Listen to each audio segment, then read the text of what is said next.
By 2002, Canadian developer BioWare had gone from the basement of one of its founders to one of the most elite game studios in the world. After the smash success of the Baldur's Gate franchise and the oddball shooter MDK2, they'd struck gold once again with Neverwinter Nights. But even before many of these games had released, BioWare was approached by another publisher to make them their first RPG. And so, BioWare and LucasArts jointly announced that after Nights, the studio would turn to Knights.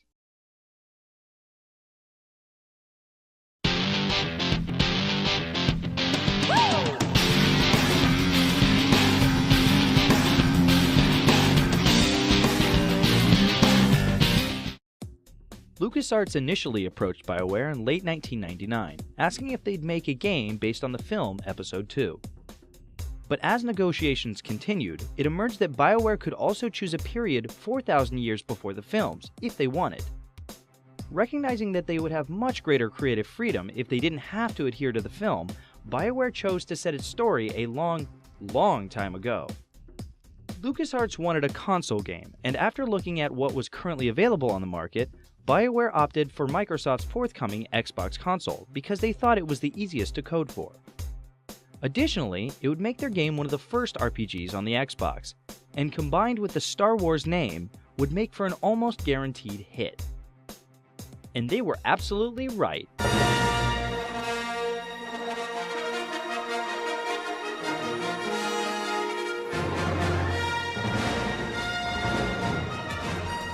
When the game released in 2003, after a few delays for quality, it was instantly met with glowing praise from fans and critics alike. Free to paint their own original story on a rich science fantasy canvas, BioWare crafted a sweeping story full of engaging, fully realized characters. It deftly balanced story and combat so that gamers were both emotionally engaged and excited to play. The Jedi do not believe in killing their prisoners. No one deserves execution, no matter what their crimes. Deciding not to stray too far from what they knew, the turn-based combat system was still based on 3rd edition D&D rules. But making full use of lightsabers, blasters, and force powers, the game felt like an absolutely genuine Star Wars experience that was at once both epic and intimate.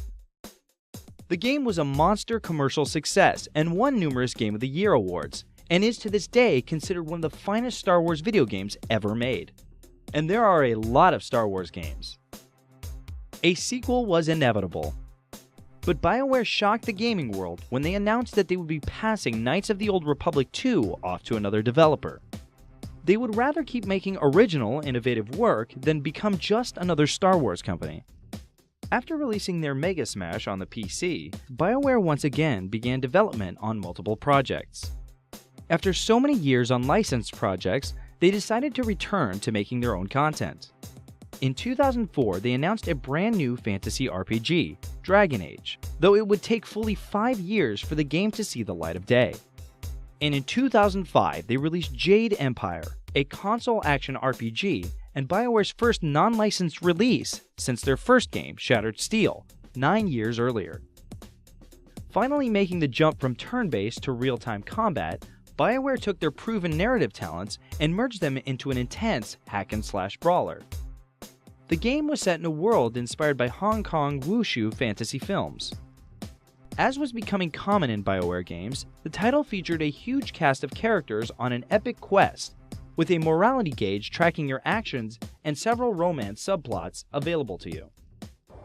I never imagined that I'd love someone like you. And neither did I. While reviews of the game were, once again, absolutely stellar, Jade Empire did not catch on with audiences as much as BioWare might have hoped. The game sold fine by the standards of other studios, but compared to Baldur's Gate and Knights of the Old Republic, it proved that the BioWare name alone wasn't enough to make a smash. The game also demonstrated to BioWare that games were getting exponentially more expensive to produce, and that even with all their success, they would have to become more business savvy to make the quality games they wanted. As such, in 2005, BioWare merged with Pandemic Studios, another developer that had worked with LucasArts. With the resources of both companies now combined, BioWare set off to deliver its next wave of narrative masterpieces. Knowing that the lines between genres were blurring, BioWare's next product would be a hybrid RPG shooter that would bring the company swinging into the HD world. Tune in next time to see how BioWare took storytelling to the next generation. The bomb has been planted!